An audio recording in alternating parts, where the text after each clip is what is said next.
បងប្អូនចែលក់នំពពាបងប្អូនលក់តាមចិញ្ចើមផ្លូវ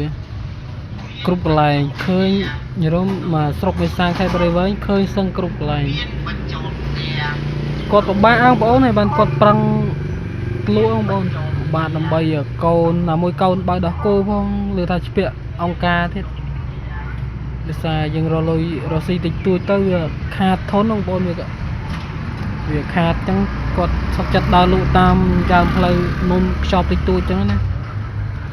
នំហៅនំប៉ក់ពីបងប្អូននំខ្មែរយើងទេបងប្អូនអាណិតស្រឡាញ់គាត់ជួយទ្រាំទ្រគាត់ផងឃើញតាមផ្លូវអី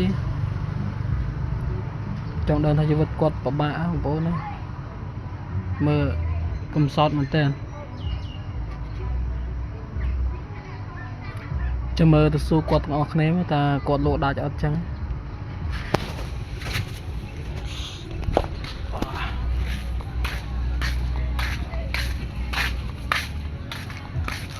អូនលក់ដាច់អត់សើគេអត់តន់ចាញ់លក់នំអីគេណានំពពាលក់មួយថ្ងៃបានម៉ាត់ដែរបងលក់បានមួយចាយព្រោះអីឡើយមេឃវាអត់ទៅស្រួលមេឃវាគេព្រៀងសិស្សគេអត់ទិញទេហើយកូនបើដោះគោទៀតបើដោះគោចោលហើយចឹង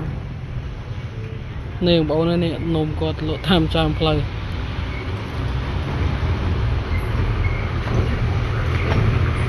ហើយ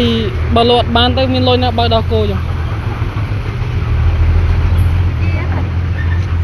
ក្តៅដែរលក់5ថ្ងៃចឹង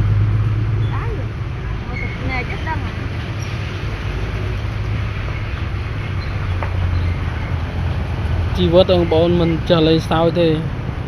ហើយលើថាស្ពាក់អង្គការទៀតទេស្ពាក់500ដើម្បីយកលុយមកធ្វើដើមទុនឥឡូវដើមទុនស្អីមិនភ្លៀងរហូតតែបើទូឲ្យលេខខូចនំទៀតកុយនិយាយមួយ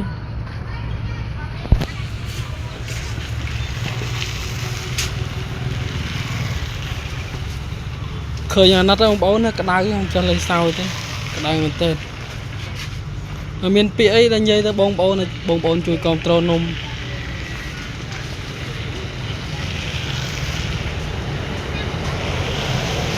គាត់អត់សូវចេះនិយាយទេបងប្អូននេះកូននំគាត់ទៅទូចញ៉ាំកុំសោតនិយាយទៅ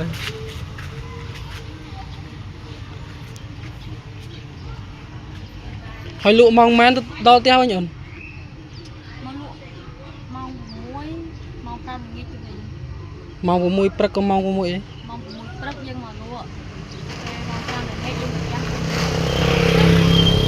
ដល់ល្ងាចហើយកូននៅពីណាមើល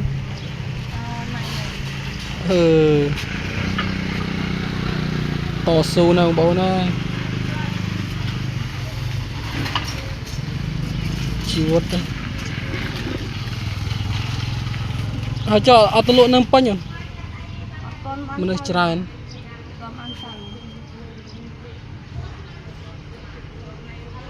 ទៅប្រុងទៅងើកអង្កាលអីចឹង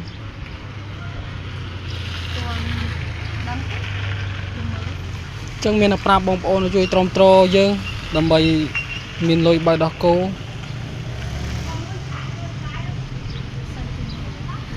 គាត់អត់សូវចេះនិយាយទេបងប្អូនអើយចាស់ហើយអ្នកលក់ហើយ slow ទៅបងប្អូនលក់តាមចាមផ្លូវក្តៅហ្នឹងហើយបងប្អូនអើយជួយប្រម៉ូទជួយ support គាត់ផងឃើញតាមផ្លូវនេះខាងព្រៃវែងស្រុកមេសាំងមើលទៅអាណិតគាត់បើឃើញគាត់ជួយទ្រាំទ្រផងហ្នឹងបងប្អូនវីដេអូមានតែប៉ុណ្ណឹងទេបងប្អូនចាំខ្ញុំថតវីដេអូប្រចាំថ្ងៃបងប្អូនមើលឃើញជីវិតជាក់ស្ដែងអត់មានលេងសើចទេហើយកុំភ្លេចជួយចុច Subscribe ម្នាក់មួយបងប្អូននឹងវីដេអូរបស់ពួកខ្ញុំថតវីដេអូសកម្មភាពពិបាកបងប្អូនមើលជីវិតប្រចាំថ្ងៃរបស់ពួកខ្ញុំអញ្ចឹងណាកុំភ្លេចចុច Subscribe ម្នាក់មួយផងចុចសញ្ញា Share ក៏បានដែរបងប្អូន